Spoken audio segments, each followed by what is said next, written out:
to my channel. My name is Corrine. Thank you for being here. Today's video is going to be all about plants. I'm going to give you guys a tour of my plant collection.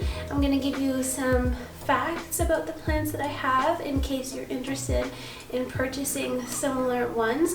And at the end of the video, I'm going to give you some tips on how I've managed to keep my plants alive, because I've had some of these plants for a really long time and I am notorious to kill plants. I've been a serial plant killer, and just the fact that I've had these plants alive for so long is miraculous. So before we get started, I'm just going to ask you to give this video a thumbs up if you liked it, subscribe if you're interested in more videos. It really helps my channel out and it's completely free. So thank you so much for watching. Let's get right into it.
welcome back to much better lighting. Sorry about that.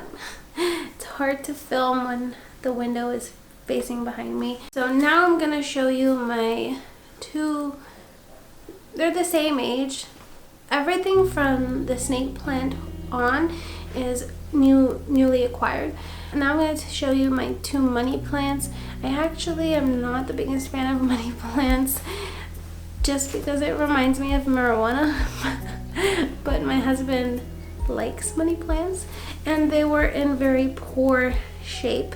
So we were going to try and see if we can bring them back to life. So these guys are not in the best shape. So these two, hello, and they're pretty, not pretty. They're like the ugly guys out of the batch. So my money plants, they actually like a lot of humidity, so that makes them good bathroom plants. I actually had one of these in the bathroom. They like lots of water. I was reading somewhere where it's a good idea to put a little saucer with some water underneath it, and it will apparently be really happy. But it likes a lot of humidity, it likes water, and it is one of those plants that is associated with bringing you luck and feng shui. I don't know if it's associated with feng shui. I think the snake plant is actually associated with good feng shui, but they are not bad plants for beginners. I can't really tell you, just because these ones I got are in very bad shape and I've been like trying to bring them back to life, so it's been somewhat of a struggle, but it hasn't been like a mission impossible to bring them back to life. So I would like to believe that they're also good beginner plants. And then my last plant, no, I actually have two more. I have this guy, which is an orchid. Can you see? Beauty guru. Is it focusing? Not really, because it's all focusing on my eyes. But anyway, there. So this is an orchid. Orchids are very hard for me. I've only had one orchid before that I've had survive an entire season and actually bloom again, and it came back a different color, which is so crazy. But after that it died. And this one had like 3 or 4 other flowers on it and they fell off. I think what happened was it was getting too much sunlight because they got crispy. I don't know if it was a combination of too much sunlight, not enough water, but yeah, so I moved it now, hoping this last one doesn't die. So we'll see. But I just wanted to show you guys that I'm not perfect. I'm actually going to show you one plant that did not make it as of recently. It was also a new addition. That's the word. It was also a new addition, so, but it didn't make it, which is kind of sad. So this is my barrel cactus. It's small and puny and it's quite easy to take care of. Doesn't require lots of water, but apparently the barrel cactus does like water during the season, and during the winter it goes dormant, so it doesn't require as much. So I'll be sure to water it a little bit more, around once a week from what I was reading. But cactus in general are pretty easy. They do like lots of light and they're just cute. How professional of me. Let me see, do I have anything written down for the cactus?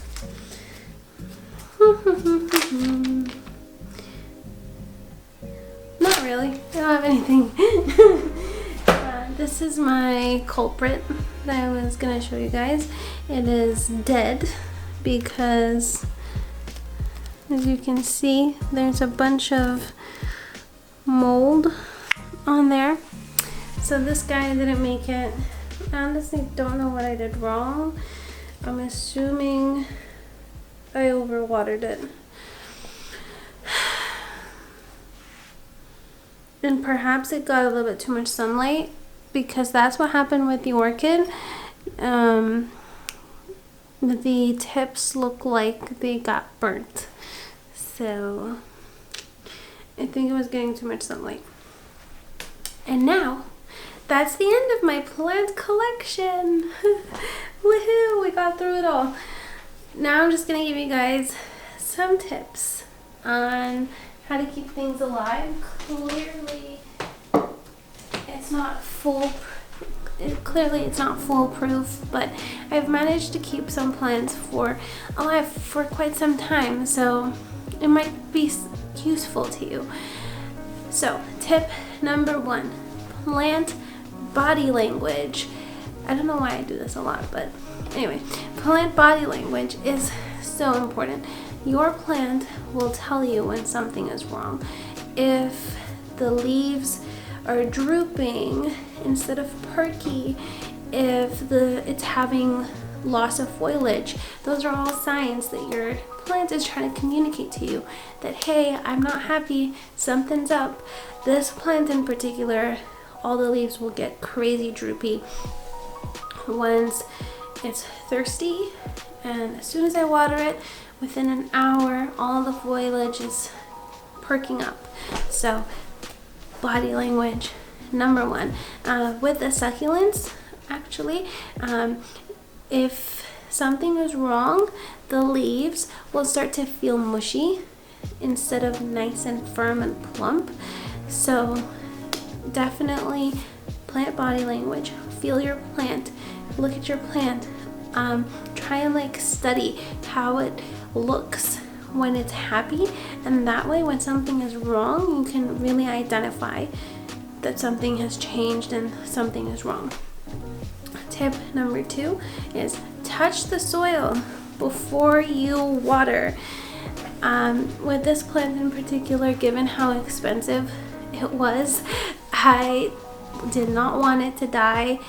So what I do is I will put my finger in the soil about an inch or 2, and I will feel it. If the soil feels dry 2 inches in, that means that the plant does need water. And if it feels moist or wet, then you don't need to water it. Touch the soil before you add more water. And when you do water only until you see the water dripping out. I'll stop watering as soon as I see a couple little drops coming out of the drainage holes, and that's it. Because then you know that all of the water has gone all the way down to the roots, and that's all you need. You don't need a swimming pool in your water catcher. You don't. That would literally be drowning your roots, and that's why they die. So water only until you get a little bit of water coming out, and that's it. Tip number 3 is research your plants. Before you buy a plant, if you like a particular type of plant, research it. Look at what it needs, the conditions that it prefers, all those kinds of things. Because if you can't fulfill them in your apartment or your house or whatever, then it's just gonna die, and you're setting yourself up for failure. Or for example, if you get a plant that needs a lot of care and attention, and you're someone who travels and is busy and not home all the time, and that kind of thing, then that plant might just not be suitable for you in your lifestyle. So research your plants, see if you can fulfill their needs, and try and get beginner plants as you're researching them. A lot of websites will mention whether the plant is easy maintenance, low maintenance, or if it's beginner friendly. And if it is not beginner friendly and you're fairly new and you've been killing plants before, maybe don't start off with that. And then that was my last. I just combined my last 2 tips. is basically research your plants and buy beginner-friendly plants.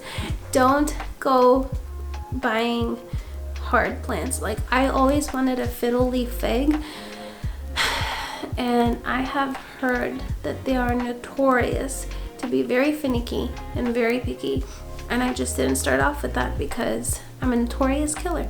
Why would I start with a plant that is picky and finicky? My money's gonna go to garbage. But anyway, I hope that these tips are useful to you and help you stop killing plants, or at least minimize your casualties like me. This was the plant that I just showed you that's dead is actually the first plant that I've had die in a very, very long time. So that just goes to show that, you know, some of these things that I've mentioned actually work. So anyway, that's all I have for today. Please like this video if you've made it all the way here. Thanks so much for being here. Give this video a thumbs up, hit subscribe, and I'll see you in the next one. Let me know if any of my tips have helped, or if you've learned something new. And if you have tips of your own that I didn't share, please share. I want to know more tips. And as anybody else who likes plants, I am sure. So anyway, I'll see you later. Bye-bye.